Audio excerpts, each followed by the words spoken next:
Buenos dias. We are live. Happy Tuesday to all of you. Indeed. We're gonna do our little dance here. Let's see. We started early this time so we could work through this little process and actually officially start right on the dot.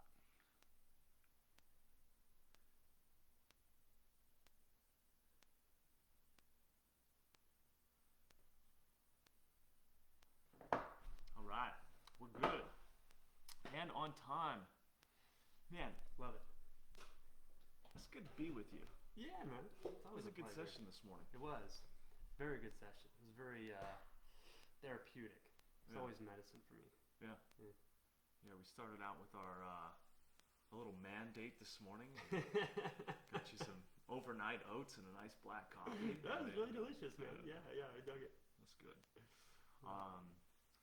Yeah, so today I just find it relevant to bring up what I've been experiencing with my own being, as well as with some of the people that I work with.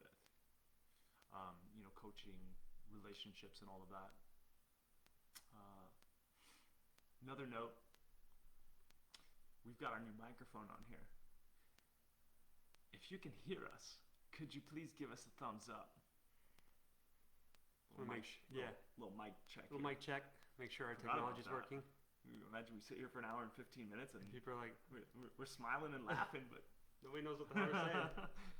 can you hear us? Anybody?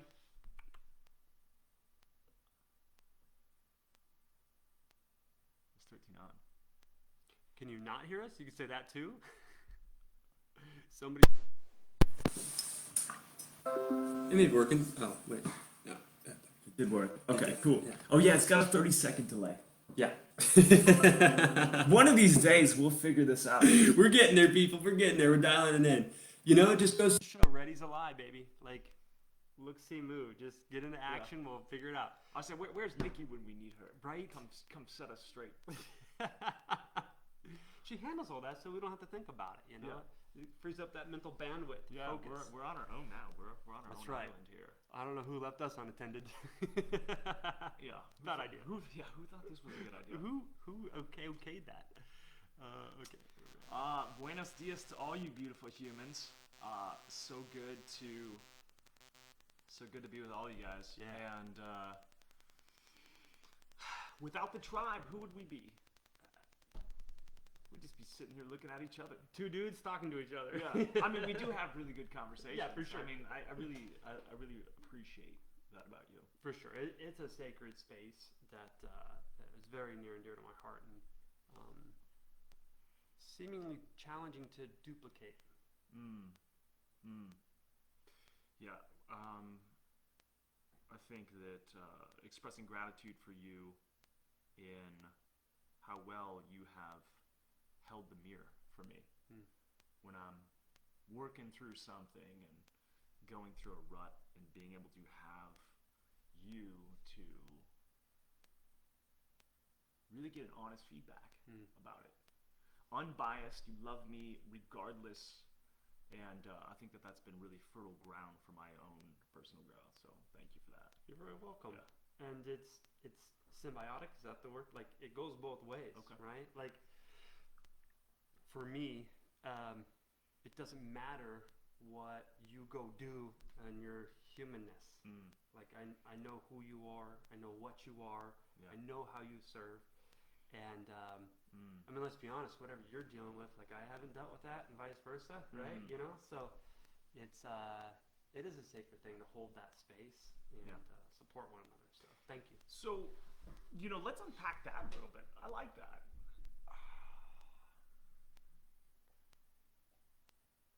If we're all choosing to occupy the planet, and many of us are choosing to really excel and grow and release. Talk louder, please. I can't. Oh. I can't. Cool. All right, let me try that. Okay, we just unplugged that mic and see if the laptop works a little better. If we gotta just speak a little louder. So, Cool. how's that? Yeah. Okay. Well, at least Danica caught the bromance. Bromance. I was tearing up a little bit there. Thank you. Thank you for that. I appreciate that. Yeah, man. So it's been really fertile ground. It's been really fertile ground for us to hold that space for each other, and you know, I think that that's all good.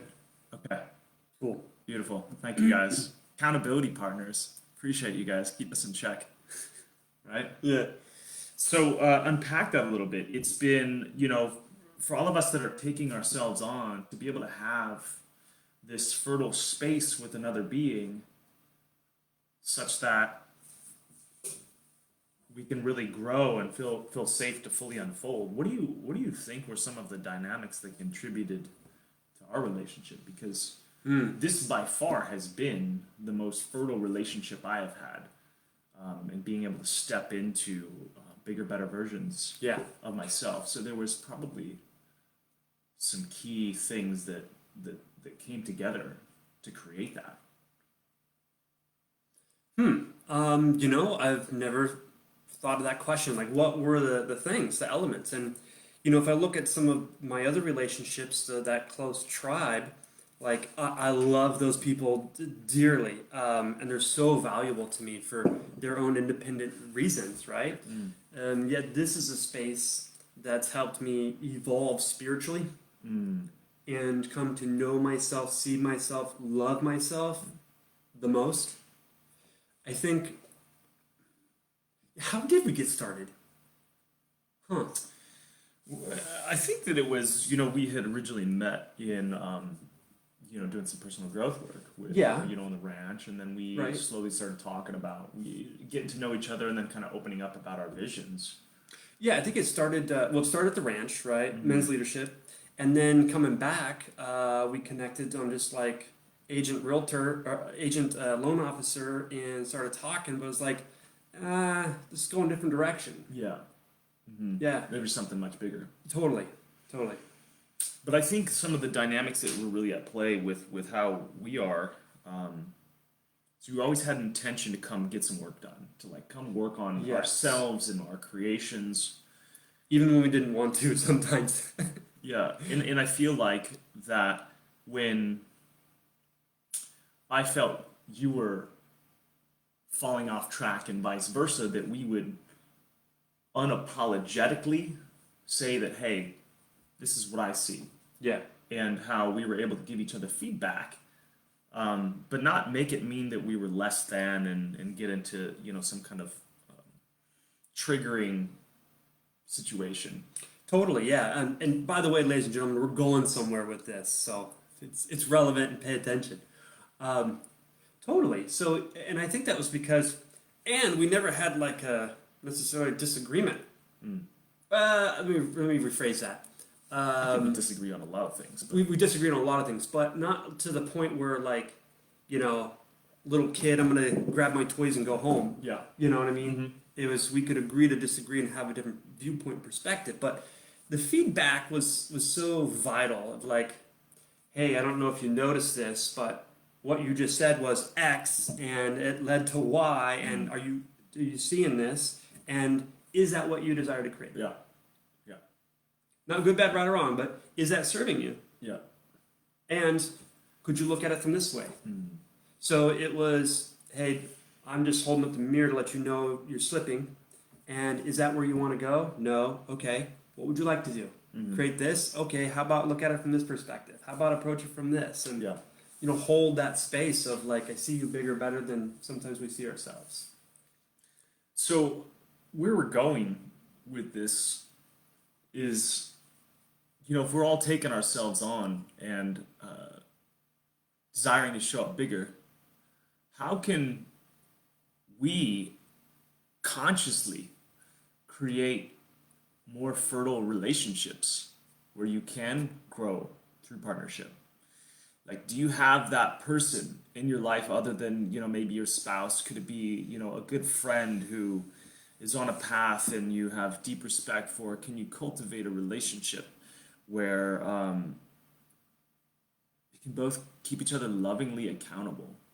Yeah. It's not the judgment, it's not the criticism, it's simply feedback. And feedback is coming from love, coming from seeing that person at the biggest and best version of themselves and holding them to that standard, yet not making their mistakes wrong or bad.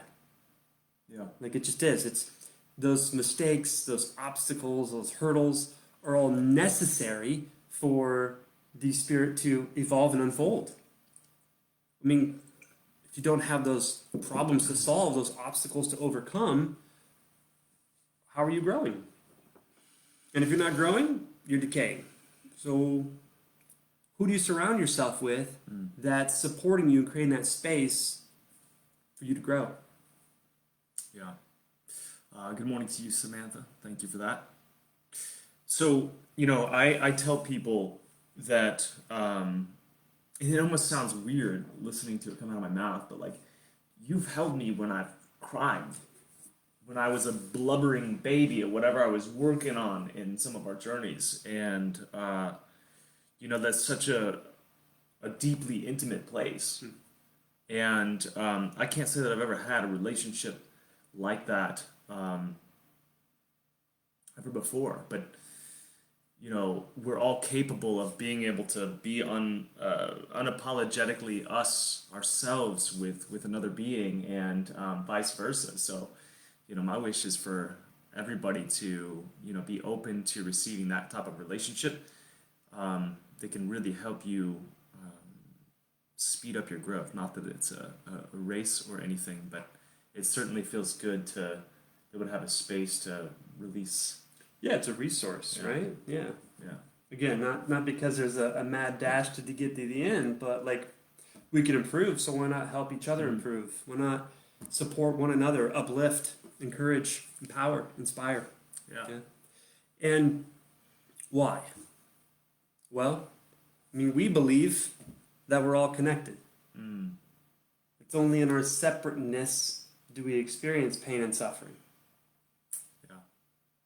We'll talk more about that. But it's interesting, that video that you share with me from Brian, what was it called? Reconnect? Oh, yeah, Brian Rose. Brian Rose, London Real. Man, it was so incredible, just the entire thing.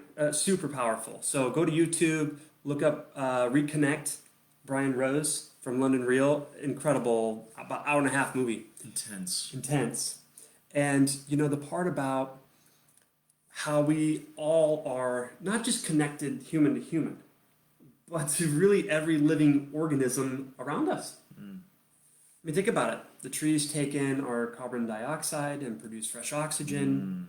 You were talking about that documentary movie about fungus, how it breaks down things and allows rebirth and regeneration. Like, we're all connected to this. Yet, in our at least Western culture, society, the consumerism of it all is separateness and identity and labels and everybody just fighting for attention.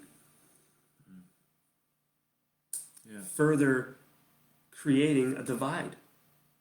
And when we don't see things or others as part of us, we see them as things to be exploited. Yeah.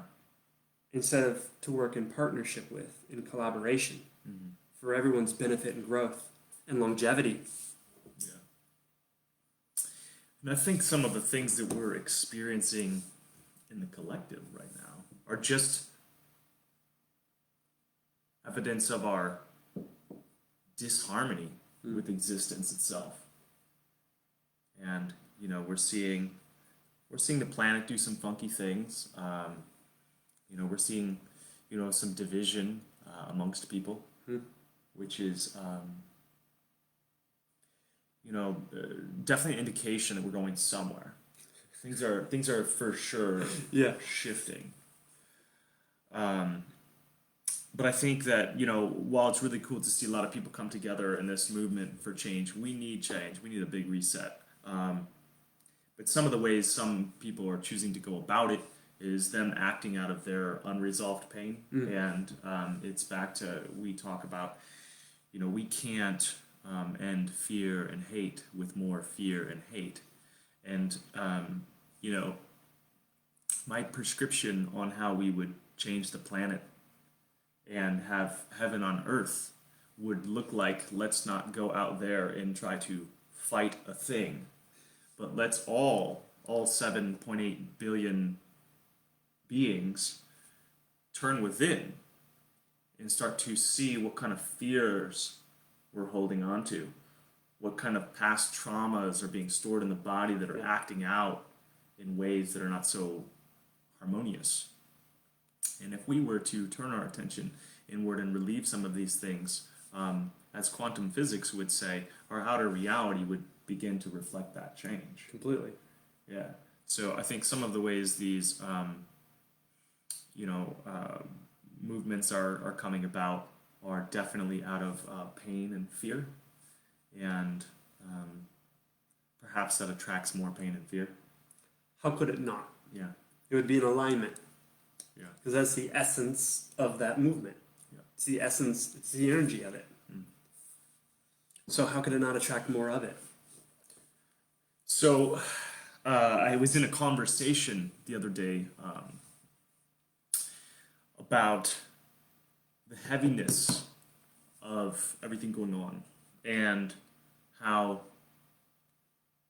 this person I was in conversation with was feeling a bit down, feeling a bit sad for the world, lower kind of emotions, kind of survival emotions, feeling some of the pain. And that's exactly the opposite direction of what we need to be feeling. We need to trust that this is part of the process, and what's going to be birthed out of this is going to be something beautiful. Because if we are all broadcasting our frequency into the collective, we're each individually helping shift the world a certain direction. And if we desire to experience heaven on earth, we would not be bringing that about by feeling sad and depressed and fear and pain. And so the outside world could be looking a certain way, but we have to consciously choose to stay in the light and continue to feel the love. Totally. So in order to create heaven on earth and to heal the collective would be to start with each individual person of that 7.8 billion healing themselves. Yeah. Turn it within. Yeah. So how do we do that? Yeah. What's been, I've gotten caught up in some of the heaviness here and there. If I decide one day I'm bored and I'm scrolling through my Facebook feed for whatever reason, I mean, it can, I let it get to me a little bit. And I realize, when I'm in that space, it's to, okay, go get back into my practice. Maybe go catch a yoga class, or, maybe go do some breath work and a meditation. Maybe read an uplifting book. Bring myself back into that higher vibratory state. Because that's our contribution. Each individual person should be working on their own vibration. And when we take that approach, I believe we would see some significant shifts. Absolutely. Well, because we all individually are contributing to the collective, moment by moment. So the question is, what are you contributing? What am I contributing? Is it joy, love, and abundance, or pain and suffering? Like, which way are we tilting moment by moment? And so there's so many movements out there right now for humanity to wake up, to become conscious, to become self-aware that we are all connected, we are all contributing to the collective, and how do I heal myself so I can bring that version to the collective to further that energy? Rebecca, that's beautiful. We are. I mean, it is all us individually. And, how often we're caught speaking from of running to go pick up the kid. I mean, now things have slowed down a little bit, so this has been wonderful. But before, it was running to pick up the kids and running home to make dinner and, all of these appointments. It's like, how often did we create time and space for that inner reflection? Where are we going? How am I feeling? I don't have time for that. I'm too busy. What am I contributing to this? Yeah. And I think that that's a powerful question that we can all ask. Yeah. What am I contributing? Yeah. Well, and I just to further, at least for me, it's been an illustration. Like when the whole COVID thing happened and our state went on shutdown, like that felt really heavy to me over the next couple days. Started feeling kind of down and heavy and sad. And I quickly rebounded. We had many conversations about this, especially on age and evolution and whatnot. And quickly rebounded. And life, my energy, my external reality, everything's just been phenomenal. Phenomenal. And then the collective experienced a little more. At least in America, right? The unfortunate death, that gentleman. Yeah. And then the subsequent rioting, not peaceful protest, rioting, looting, vandalism, damage, fear, pain. And I know for me, like, and then social media was just packed full of stuff. It didn't matter if you went to Facebook, Instagram, it's everywhere. It's all over the news. Like, I don't watch the news, but I know it's all over the news. And I just started feeling that. And I noticed in my clients and the agents and everybody was just feeling a little bit lower. And it was just had this sad, heavy energy to it. And it affected me for a few days, for sure. Yeah. But then noticing, okay, that's the collective. That's not me individually. So if I'm going to be responsible, how do I take emotional control over myself? And how was my practice as my energy was coming down? And how did I get my energy back up? We could talk more about that too. So I would ask, what were some of the fears that you had felt during that time? I don't know that I felt necessarily fear per se. I don't feel that I have anything to be fearful of in my reality. That's just my opinion. But I did feel sadness. Sadness to see people abusing each other, hurting each other, stealing and vandalizing each other, like out of anger. So an event happened.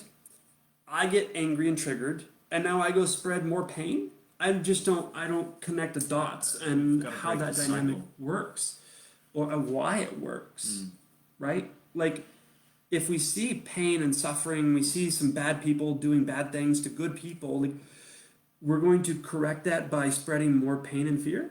Yeah. When does the cycle end? So I just felt this overwhelming, like, sadness, which is a low vibration. Yeah. Right? But then realizing, okay, that's the collective, that's what's going on, so how can I be responsible for myself? Okay, cut off social media, and even since then, I've been dabbling here and there. Yesterday, I don't even know if I went on Facebook really, but for like 5 minutes at night finally. I just don't engage. I turn my focus inward. How can I be responsible for myself?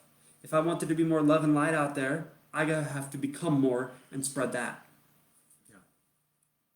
Yeah, so the trap of researching what's going on in the world, right? Like Dispenza says, in the information age, ignorance is a choice. So there's so much that we can access at our fingertips. And, who's telling the truth and what about this? And again, it's back to realizing that anything that's rooted in fear is not truth. So if you can distill the essence of what you're reading, and fear is the essence, it's not truth. And so for us to all go within and start asking those questions, feel into our heart space, and deep down we know. Yeah. And I feel like that, in and of itself, becoming our own guiding lights through this and continuing to hold space for people who have different opinions. There is this fight to be right in our society, where you have this opinion and I disagree with you and here's why you're wrong. And if we could just let that go, that we're all here on this journey and we are doing the best we can with what we know. and that because somebody else has an opinion doesn't mean that we should allow our, quote, feathers to get ruffled. Yeah, where's that coming from? Yeah, when we're so solid in our own foundation, then nobody can shake us. We can sit across the table with somebody who's got a different opinion on something and not attempt to persuade them to the way we see it. You had this concept you would talk about, the ways of being with people or listening. Yeah, the 3 ways of being. Yeah. Yeah.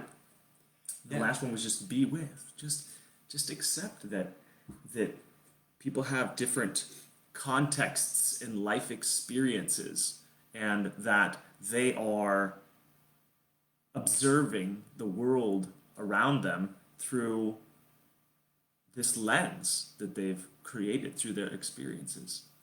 And for us to get triggered by somebody who is not thinking or acting or agreeing with what we're saying, that is just feeding the wrong energy.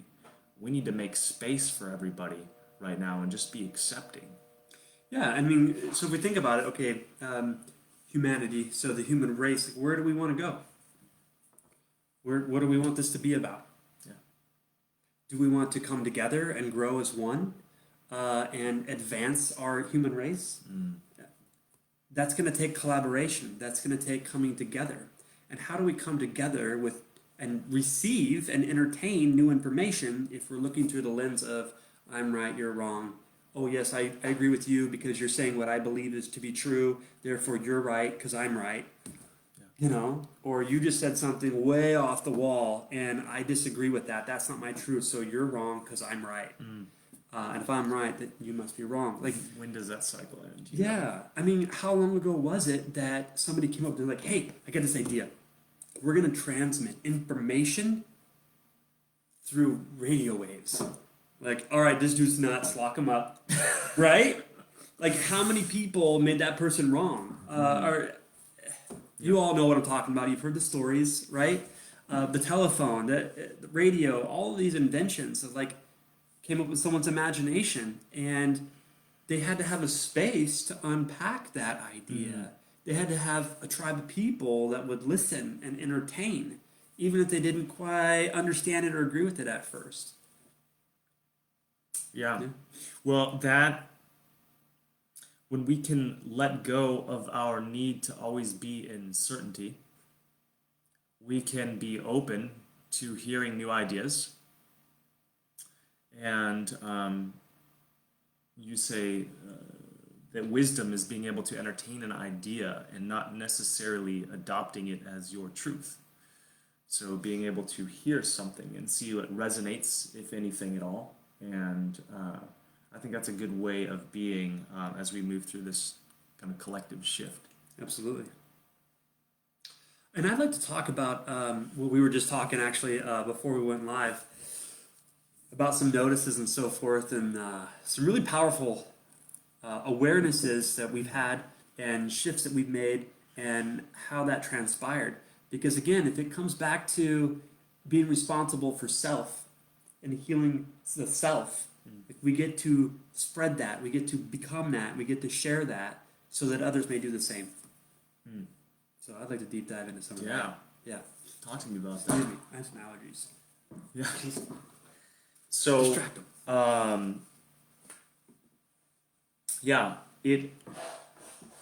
we turn it back and we're feeling tension and pain. Can we feel into that space and find out what it is that we're holding on to? What is that fear? And then uncover it a bit. I initially, when all of this was transpiring, I started thinking about, well, being a provider, I've got 2 little boys who, depend on me. How am I going to keep the, the income coming in? What's going on in the world? And so dropping into this, like, there's not going to be enough somewhere. I had to unpack that. And then I started thinking about, well, we'll always have enough.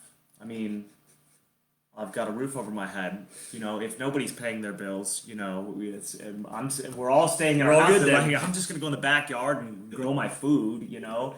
And so really kind of dismantle some of these fears a little bit as they come up through these, you know, this time period, this interesting time period that we're in. So, okay, so if we want to shift humanity closer to heaven on earth, and it starts with I and healing the trauma, like, I think it takes a tremendous amount of desire to become more introspective. Like, how often, this is a serious question for all you that are watching, how often throughout the day do you stop to check in? Meaning, pay attention. What am I thinking? And those corresponding thoughts are setting up some feelings. So what am I feeling right now? And sometimes we're not really paying attention to how we're thinking.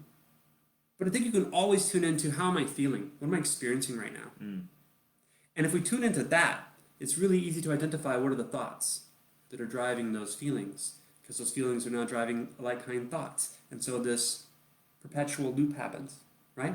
And so how often do you set aside time in your day to stop and just check into how am I thinking and feeling? Because that is my personality. And my personality is creating my personal reality. Everything that I'm thinking and feeling is being outpictured in my reality. And so my reality is just a mirror. And so if I'm consistently anxious or stressed or fearful or thinking about lack, scarcity, like that's what you're contributing to everybody around you and the collective. And so more importantly, what is the story? What are the events that happened way back when that are still energetically driving those feelings, those sensations? And can you notice that it was just a story you created? But when is it going to be time for a new story?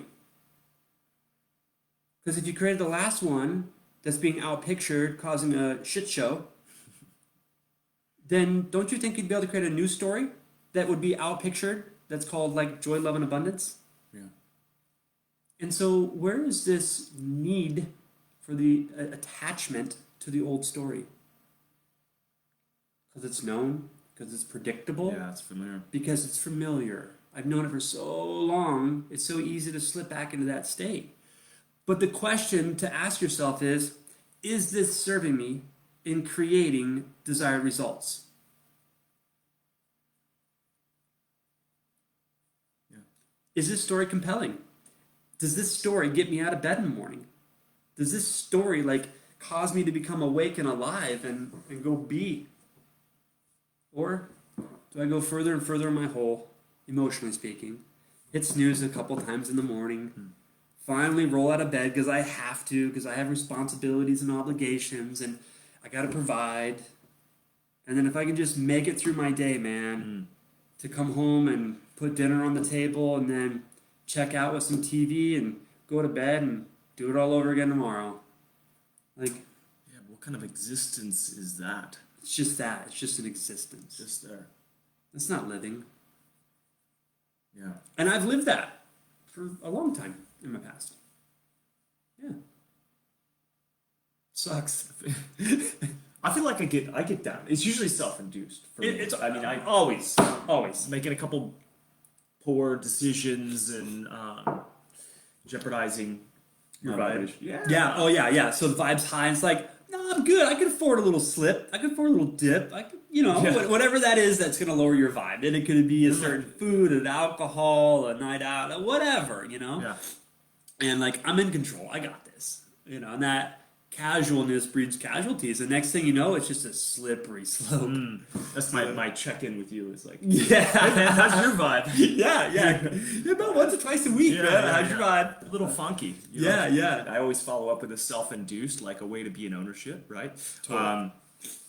It's easy to fall into the victim paradigm, though. It's because of this and that and that. But when we're really in that victim consciousness, we can't make a shift because everything externally is controlling us. We're not able to make a shift because we are powerless, because we've given all our power to those external circumstances, conditions, environment. Like they're the ones doing it to us. So if it's being done to me, what power do I have to create change? Yeah. So, and by the way, that's a really cool story, and it's a bunch of bullshit. Like, we are all responsible for our own reality. I mean, think about it. Do you share your reality with anybody else on this planet? I mean, full out reality, meaning the concept you have of the universe and the human race, God, and all the events in your childhood and like just today. Like, do you really share that with anybody? It's yours. It's your own individual reality. Now, are there some alignments? Totally. Yeah. But it is your reality that you are creating moment by moment. And so, can you take responsibility for that and ownership of it? Because the really cool thing that I've experienced that happens when you do that is you take all that power back and become powerful. And now you can, through practice, direct that energy anywhere you want it to go. And powerfully create bigger, better desired results. I find that that's really addicting. It is. Because it feels so good. Why would you want to experience anything else? Yeah, yeah. Like a sovereignty, an inner sovereignty of knowing that, hey, I'm in a body here. I get to play. Yeah. I get to create. What do I want to experience today? And that deep knowingness that I can go out and experience just that. And so I think we start to get a taste of that. It starts to become really an amazing feeling, incredible, liberating feeling. Totally. And so, as we've discussed many times, when that inner world becomes bigger and better, more beautiful than the current outer world, like you spend more time in there. And the more time you spend in there, the more it changes the external reality. It's a beautiful process. Yeah, for sure. And again, to seek it first, right? That inner world, and everything will be added unto us. If we're operating in this world through our five senses, right? And so it's all created for us. It's there, it exists, and then it's being fed into us, and it's really easy to continue that cycle. Here's my outer reality. It's telling me this. This is what I'm making it mean, and then it's constantly perpetuated. So on repeat. We wake up a year from now, and we're living literally the same exact life we were a year prior. And I know for me, especially after we did the human needs piece, it was like, wow, fascinating how my number one driver was growth, and how I'd had periods of time where I felt stagnant in my life, but I couldn't actually articulate it in words. I couldn't. What was it? I'm feeling this funkiness in here. And so, I believe that we're all here to expand and grow. And that tapping into that inner wisdom that we all have access to has been instrumental in really helping shift my own individual life. For sure. You made a great post on Facebook about practice. And I think it was so eloquently articulated. It was beautiful. I'm not able to paraphrase it right now in the moment. But, like, ladies and gentlemen, for those of you that are watching and then have been watching, like, what is your practice? And what does practice mean to you? And why are you in a practice? Like, so many people... Okay, so we were kind of discussing this morning. Like, it's sad to see so many people that are still kind of walking around virtually asleep. Asleep meaning they don't realize the power they have. They don't realize their own greatness. They don't realize they can take responsibility, control, and ownership for their vibrational state. And they can contribute something bigger and better to not only themselves, but their closest loved ones and the entire collective. And what is a process for being mindful of that and then showing up in a really big way to perpetuate it? And again, it's called a practice, right? Because it's not called perfection. Your practice changes, it evolves, you make mistakes, you learn new experiences, new feelings. So the premise of the post was that we should be giving ourselves space for exploration.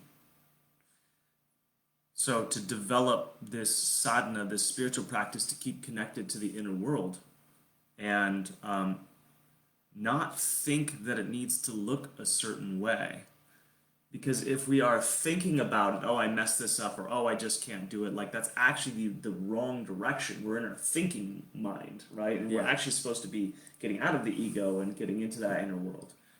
So to give ourselves space, when you try on some new methods, add some new things to your practice, to, not have this need and attachment for it to be a certain way. For it to look and feel a certain way, to just go in with an open mind and explore and get whatever gifts you're there to get. Absolutely. I mean, so many people are like, hey, here's my practice. Am I doing this right? My response is always, if you have a practice, you're doing it right. Like, there's no wrong way, right? Yeah. What I've noticed, my biggest takeaway from my practice is this. I'm at a point now in my spiritual evolution that I've released all of those, not all of them. Let me be mindful about what I want to say here. Like the past baggage, the emotional baggage that I've been able to release and get rid of the attachment to it, has energetically created space for me to become someone different. So you're pulling those attachments back. Yeah. You have. Yeah. So like events that happened in childhood or even a year ago or somewhere in the past, to hold on to that and become attached to it emotionally. Like for what? Where are you taking it with you? Like are you taking it forward? That's why it's called baggage. Like people are collecting luggage out there of emotional trauma and like taking it with. It's like where are you going with all of that? Where are you taking this luggage? Like why? Just let it go. Let it go. And so to do that effectively though takes a certain level of mindfulness, of consciousness and desire, the will and imagination and intuition to just simply look at all that luggage. Yeah, but it's Gucci. Right. And to say, like, let me go back and unpack this luggage and look at the event. Okay, this event happened. Okay, but can I look at it objectively? Like, what really happened?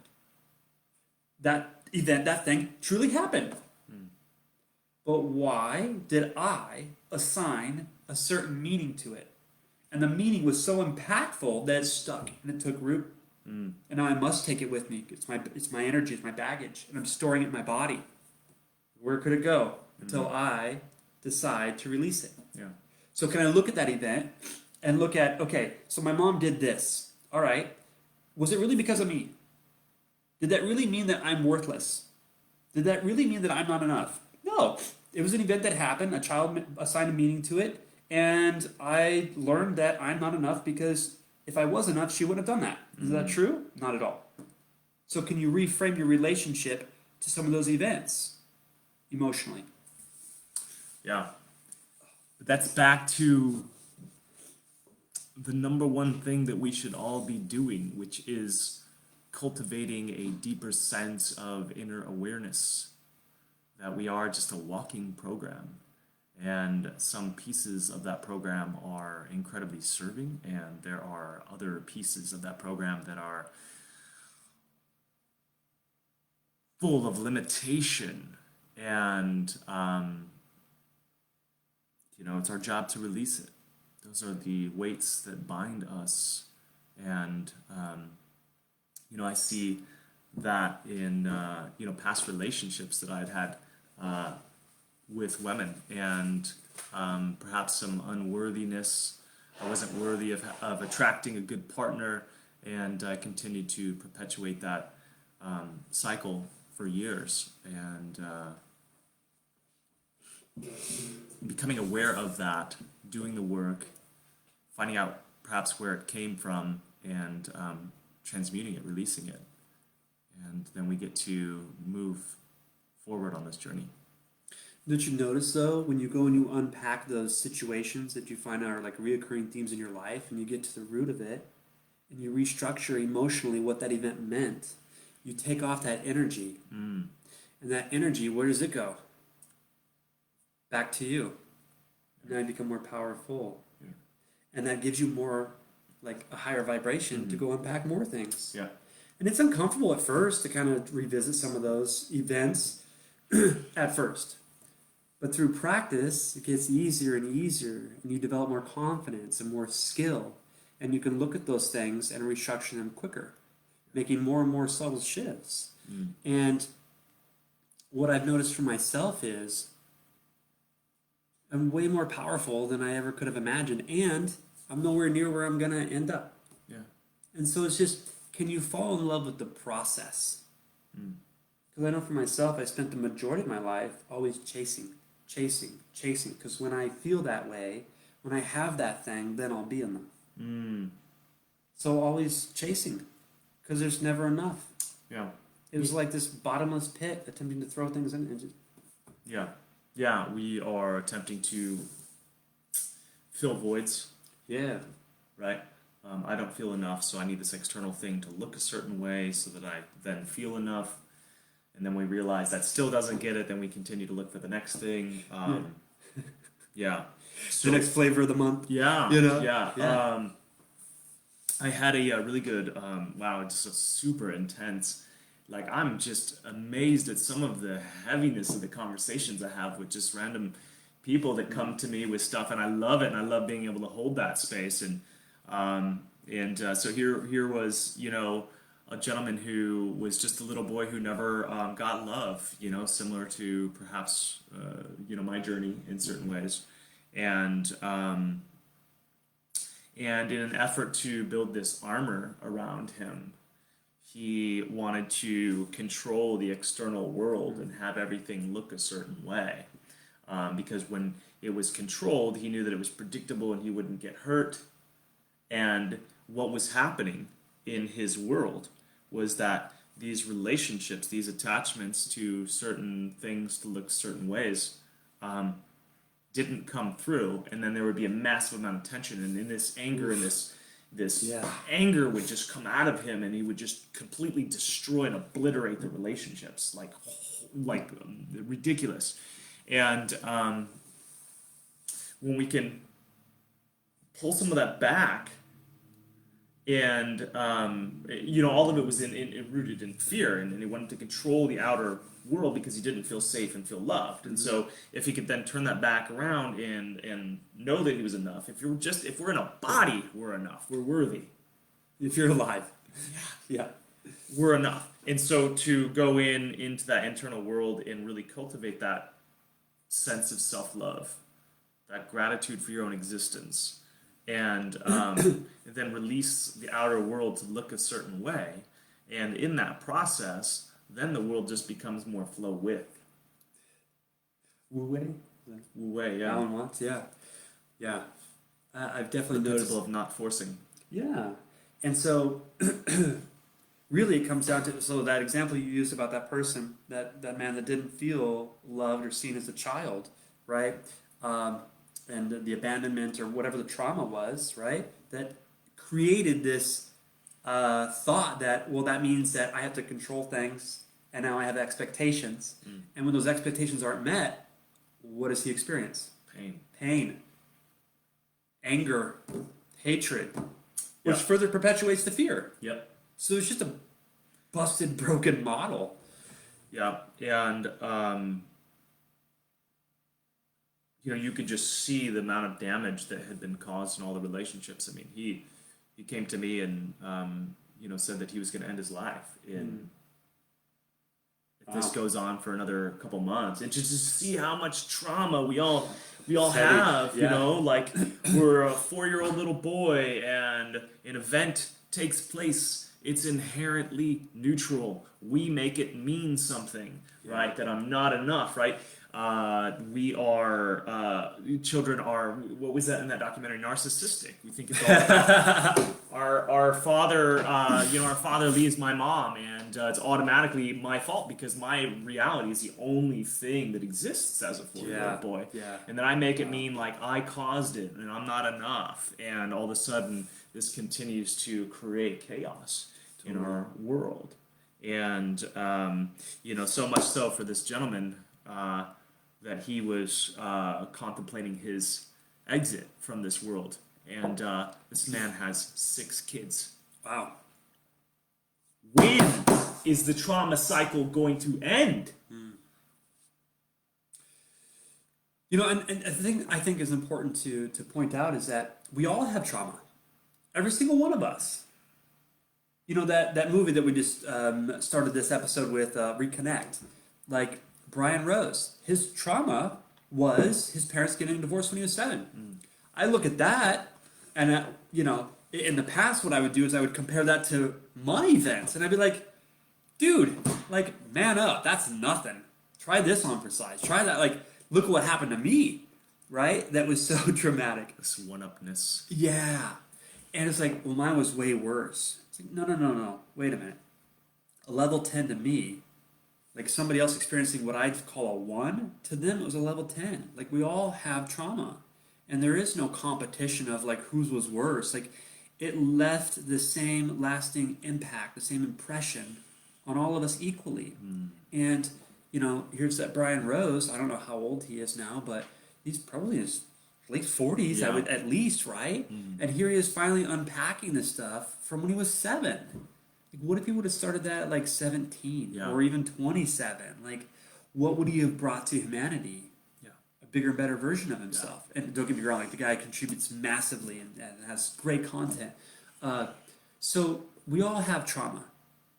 Yet, like, why are we all so, as a society, hush-hush about this? It's like, well, if you knew about my trauma, if you knew what happened to me, if you knew how I really felt about myself because of what happened to me, you wouldn't love me. Isn't that just perpetuating more trauma?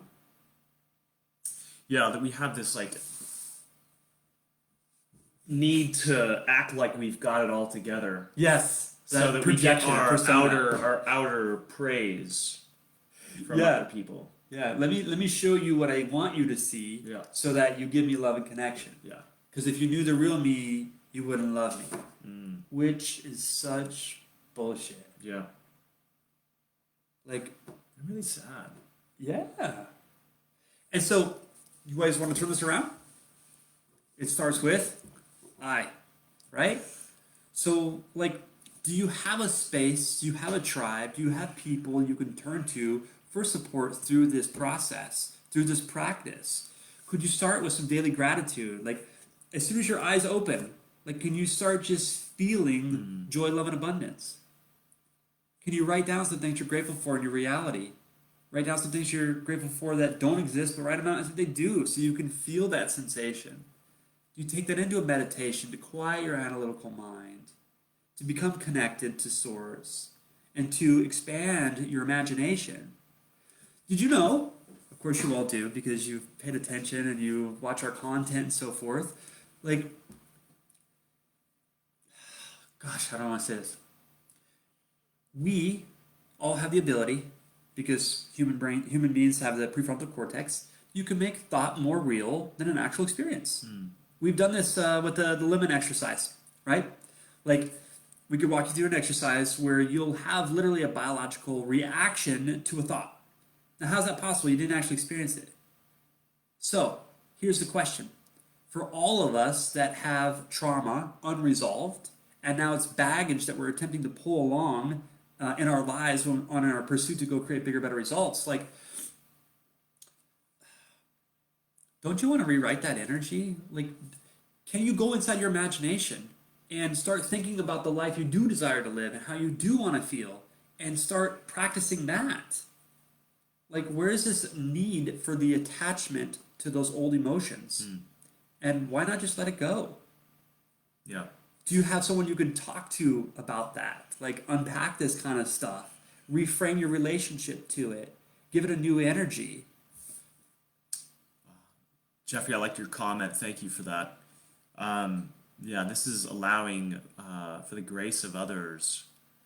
You know, I've said this a few times, working on my relationship with my mother. I refer to it as my mommy issues. And for those who didn't give us the things that we feel like we really needed, you know, we have to give them space as well, that everybody was and is doing the best they can with what they know. I feel like that's really a really useful place, because holding on to that resentment of like, oh, well, you didn't give this to me when I was a kid, and like, how could you, mom, or how could you, dad, like, how could you walk out on me? That's not serving. We don't know the pain that they were experiencing in that time, and of all of this disharmony that we're experiencing with humanity right now is just projections of people's pain. And so again, how do we end the cycle? It's just to turn and look within and heal our own stuff. Because when we're healing our own stuff, we start to move about through the world in a much lighter space. And we cannot quantify the ripple effect that has. But to go around and try to fight the external reality and get things to rearrange out here is, in my opinion, not going to cause the change that we really want to see. So if this all begins with here's something that I've been practicing for a couple months now that I've shared, and found this to be just massively beneficial for every facet of my life. Like, if you really want to make a transition, a shift from a spectator in your life to where like things are happening to me, to a creator in your life, like you are living the highest and best version of yourself and experiencing the joy, love, and abundance that the world has to offer, like, this is how. Among other things. I'm not saying this is the way, this is a way, right? This is a piece of it. So I'm not saying I'm the Messiah or something, right? But it's simply this. What I noticed was one day, I believe I was in the shower, and I just started feeling happy, like excited, joyful, like, and I started feeling it here, like in my chest, my heart, like, and to the point where I was getting jittery, like so excited. And I was like, oh my God, what an incredible feeling. And I started going, okay, why am I feeling this way? What am I thinking about? What is going right in my life that I can attribute this feeling to, right? Because most of us operate on cause and effect. So when something happens outside, like for you agents out there, or people in sales, like you get a big deal, big commission check, you're like, yes, it's easy to feel abundant, isn't it? It's easy to feel successful. It's easy to feel all these elevated emotions. So we're relying on something to happen, an event, that causes us to feel the effect. And so when I was having this self-reflection, I was like, I'm feeling this way for no reason at all. And that was so freeing. Because it's like, wait a minute. If I can feel that way just because, and it just randomly happened, then wouldn't I be able to duplicate that? Can't I return to that feeling, to that state at any moment in time, no matter what's going on around me, at my command? Because where is that feeling? It's within me. I create it. Yeah. Usually I've been using something to access it. But I don't have to. I don't have to get trapped with the mechanism, that method, and have an addiction, an unhealthy relationship with it. I can remember that I created it. It lives within me. Yeah. And so if you could bring to mind just something, an event that's happened in your past that brought you a tremendous amount of excitement, joy, love, and then like hold that vision, and where did you feel it in your body? For me, it's right in the center of my heart, right in the chest. And can you focus on that state, focus on that feeling, and intensify it and magnify it and just hold it? And when you get there, you literally start like vibrating. And what you'll find is you don't want to leave that state until something distracts you, and you do.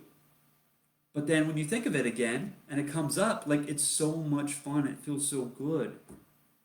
Because, we talk a lot about raising your vibe, right, with your morning practice. But what I noticed was in the beginning of that journey, 3 years ago, like, start my day with a high vibe and things would happen. And by the end of the day, like, I'm just down here. It's like, I'm not powerfully manifesting. I'm not powerfully creating with that. yes, I start off good, but as it dips, like, I don't attract. I don't create because I don't feel it. And so, if you could wake up in the morning and instantly at your command feel that excitement, that joy, the love, and abundance, and get your state up, and then put a reminder on your phone, a little alarm every hour that goes off to remind you to increase that state, to feel that joy, to feel that excitement, not because of anything specifically that's going on around you, but because you can. Because we attract what we are, meaning how we feel, not what we want. Yeah. So, what's your state? What's your vibe? That's a frequency. You're broadcasting a frequency. You're only going to track back what's on the same frequency. So, can you be responsible for your frequency? Can you be mindful of it? Yeah. Because it's at your command. Therefore, you have the ability to respond, so you have the responsibility. And why would you choose to be in a lower, lesser state? Yeah. Like, what are you being right about? Yeah. What are you hanging on to? Why? No, and it's all of our duty right now in this interesting time and space for us to maintain that vibration, to do the work, be the example. Starts with I. Yeah. Claudia, thank you for sharing. Yeah, we've all got space to bring some more forgiveness into our hearts for those who we think have wronged us and hurt us. Again, they were just acting out of their pain. And compassion is being able to attempt to see through their eyes what they were experiencing. And so we begin to kind of end some of these cycles, let some of this stuff go. Thanks, Samantha, for getting vulnerable on that. He was just acting out of his pain. And, I mean, can you imagine the amount of pain somebody is feeling to inflict harm on another person that they say that they love? Oof. I mean, can you imagine how horrible that inner turmoil feels for that person? How tormented they are. So we've got to allow grace and not make it mean that we're less than. Yeah, and for you, Samantha, thank you so much for that vulnerable share. And so the question I would ask myself is, if I'm struggling to forgive somebody, what does that say about my forgiveness game when it comes to forgiving the most important person of all? Me. So the more I deny myself that forgiveness, clearly the more I'm going to deny forgiveness for others. Because who is forgiveness really for? Samantha, to forgive that ex for those acts of violence and pain and suffering on you. What is the meaning? Not that we're going to necessarily unpack this right here, right now, but what is the meaning you assign to what that meant about you? And have you energetically had some resolution on that to release it, forgive yourself for being in the relationship, for tolerating some of those things and all of that? Can you forgive yourself first? Because when you can forgive yourself, it's a lot easier to give forgiveness to others. Yeah. When we harbor that resentment towards another, Rebecca, that is us drinking our own poison. For sure. I have a really interesting story around this piece. I had years ago, 10 years ago maybe longer than that, 11, 12 years ago, I had gotten in a physical altercation in which I got my ass kicked really bad. And that prideful young boy, I took a lot of that on. That was some energy. I felt less than because of it. And a couple years ago, actually not even a couple years ago, I know that this was still in there somewhere. And in my Facebook newsfeed, it would say suggested friends. And he kept coming up. It came up. And I'm like, how is this? And I ignored it, and then a month later, right back up. And a month later, right back up. And I'm like, what is this? The universe supporting you. Yes. Look at it. Yes. Do we ignore these signs, or do we become a good observer and student to the lessons, to the teachings? And so I went into my practice, and I started to really cultivate a sense of forgiveness on both parties. Was that when you broke your arm? No, I don't remember that one. That was Rebecca. You know me long before any of this. Grade school, perhaps. So, yeah, I went in there into that space, and I just saw this man who, was feeling so threatened and feeling so much internal pain that he wanted to hurt somebody else. And I really saw him and forgave him. It took a couple times going in to my practice to cultivate that forgiveness. And craziest thing is, I have not seen him in my suggested friends feed. And so what was that? It's not forgiveness. I didn't need to go sit down and have a cup of coffee with him. But can I release the attachment? Yeah, Rebecca's 6th grade was not 12 years ago. That was like 20-something years ago. Thank you. I feel young. They're 20. Oh, so, really looking at that, it's not for anybody else. It's for ourselves. Like, forgive. Everybody's just acting out of their pain, including everything we're experiencing in the world right now. And we just have to allow grace. Yeah. And I think for me, part of my struggle to forgive people for the pain and so forth was I almost felt like forgiving them was making it okay for what they did. And that's just not true.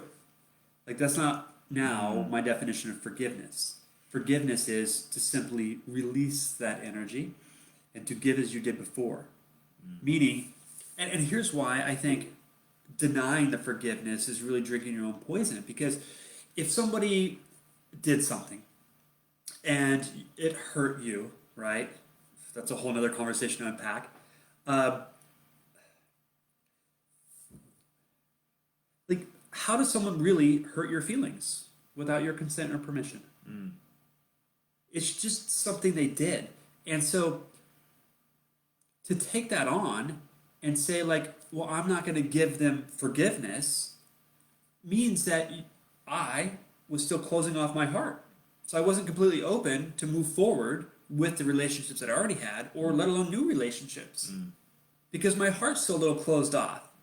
So, like, who's showing up to the party? Not the full, complete me, not my perfect self-expression. And then so, oh, boom, here's another hurtful event that happened. And then another one, and another one. And we collect these as we grow older. Yeah. See, you know what? I'm just a doormat. Yeah, people just treat me that way. Yep.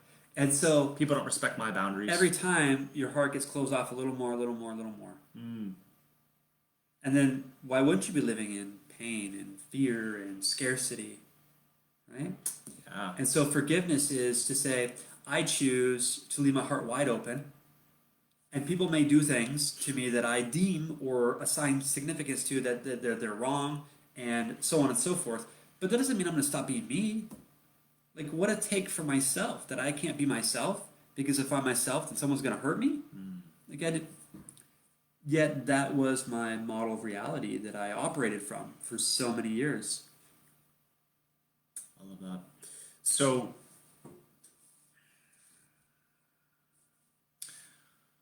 as it relates to our personal evolutions, if we could all think of ourselves as a pipe, as a conduit, as a sink drain in your house, maybe that's not a good example.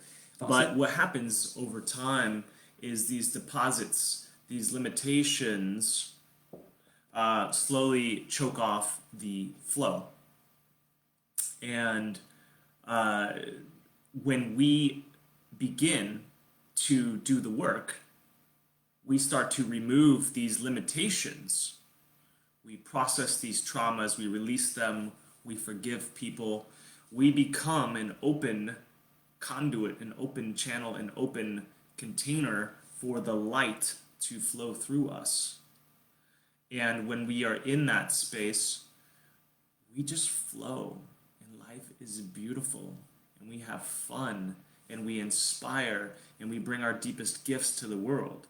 So, my deepest wish for you all is to continue to take yourselves on and remove those limitations so that you can experience more play and perhaps uncover what it is you came here to do. For sure. And there's no need for any of it. Like, we get to do this self-exploration. We get to let go of those old past traumas and negative patterns and become more. Not because we're not enough, but because we can increase, because we can improve, because we can experience a bigger, better quality of overall life and community and friendships, relationships, experience.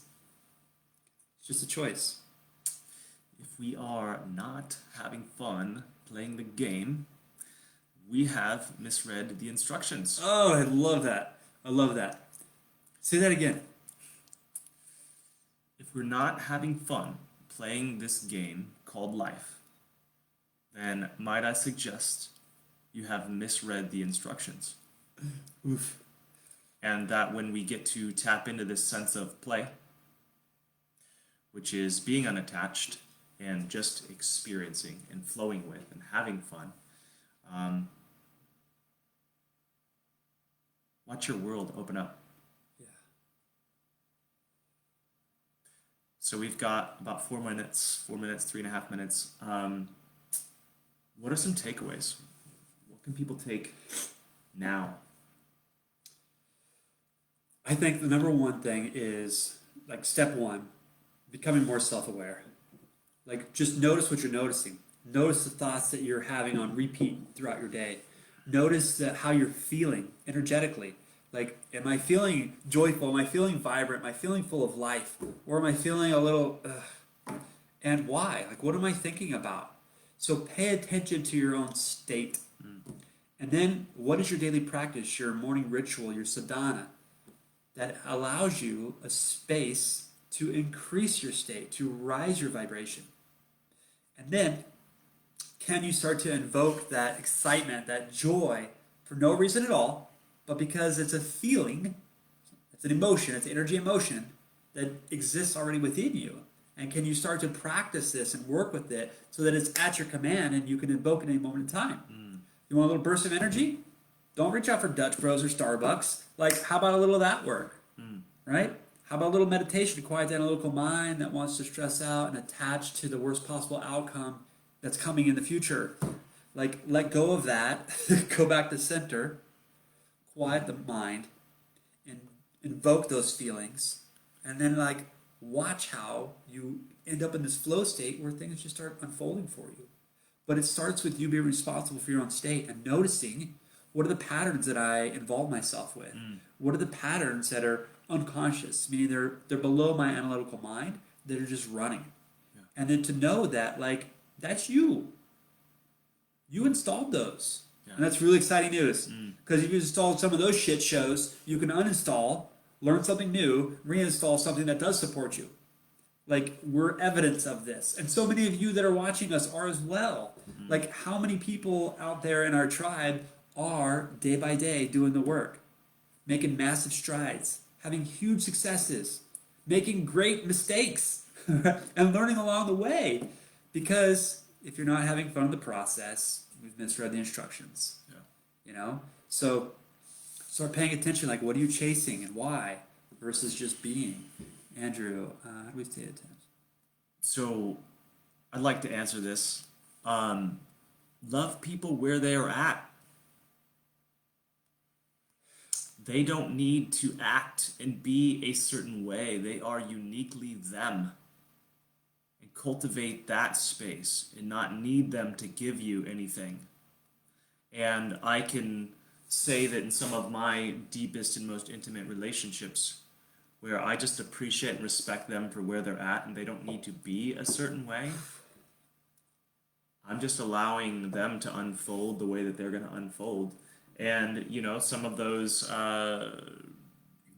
relationships come and some of them go, and I appreciate the lessons in all of it.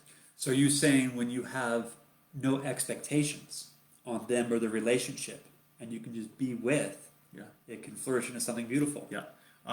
The unattached place is that, a lot of us get into relationships because I need to feel love because I don't feel love. Oof. Oh. And so now I need them to be and look a certain way so that I feel the love. But that smothers what that relationship could blossom into. A relationship should be a celebration where two whole beings come together to celebrate and have fun. Oh. But when we are looking to the other person to fill our cups, we want to possess it and we smother it.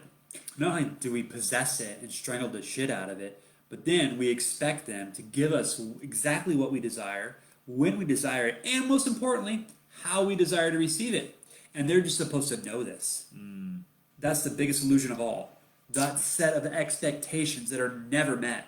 And then see, they don't love me. See, I'm not lovable. Like, you're just perpetuating the bullshit story. Versus turn that focus inward and say, how do I love myself? Yes.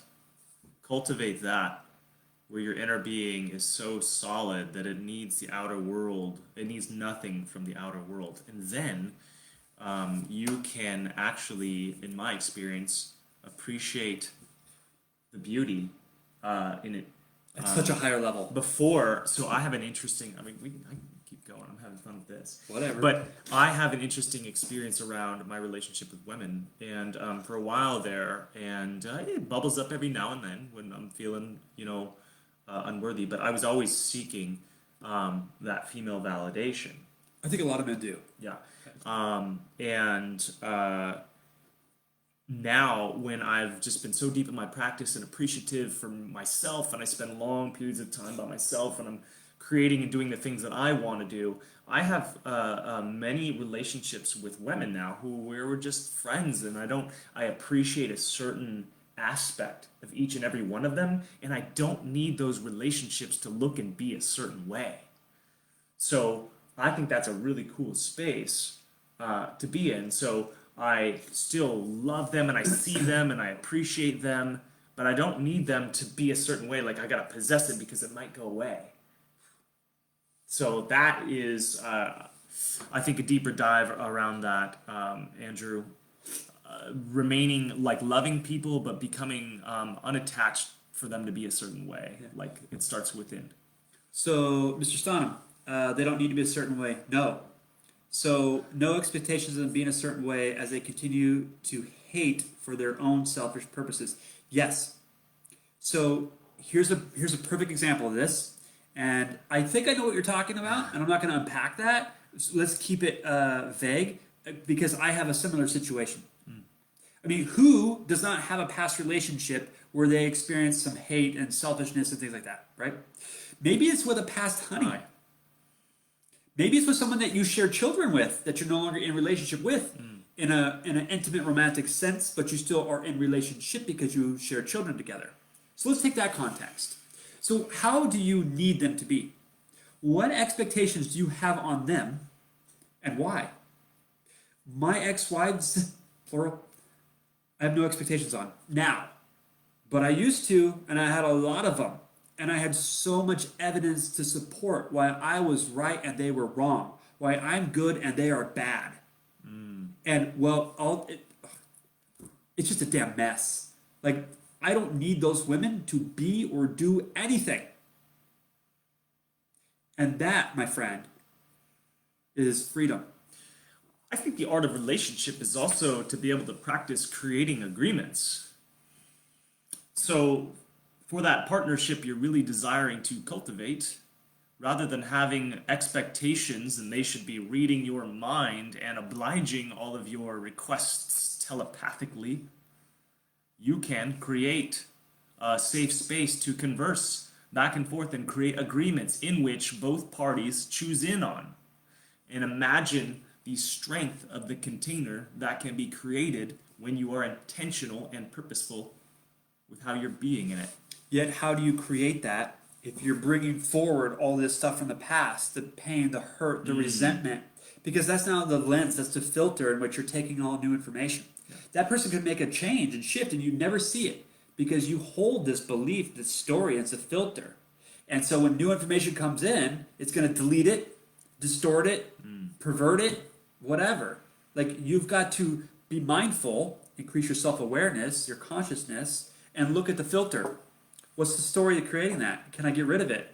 Yeah. And just be open. Yeah, when we have experienced pain in the past from relationship and we assign it to woman caused me pain, then we go into the next relationship waiting for the shoe to drop. It's not a matter of if. We have this kind of, we're just looking for every little thing to validate how our old story, our story, how women cause pain. Almost expecting it. Yep. And then we end up creating it. Yeah. So, yeah, cool. Yeah. Awesome. That's a good session today, man. Yeah. Very flow-with. In this crazy time and place in the world, just everybody is acting out of their own pain, okay? So let's cultivate a sense of compassion for people. Let's stay in the light. Let's not hang on to our need to be right. Real quick, I want to address that. Tina, so agreements between persons are not exceptions. I fought with that. Expectations, yeah. I fought with that a little bit. Like, what's the difference, right? An agreement is something that's spoken between the two and is subject to change, right? It's like, this is how we're going to coexist. We have an agreement. Yeah. An expectation is, in my opinion, more of the unspoken things. It's like, well, I would just expect you to be that way. I would expect you to always be polite. And watch how many times you're let down. Put these things in place. Here's how I need to be loved.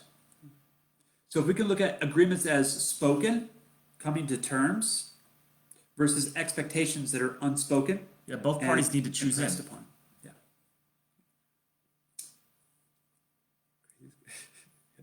Okay. We're out of here. I think we're good. Thank you, everybody. We appreciate you tuning in. Thank you so much, and we'll see you in 2 weeks. Tina, call me offline. We can chat. Sending love to you all.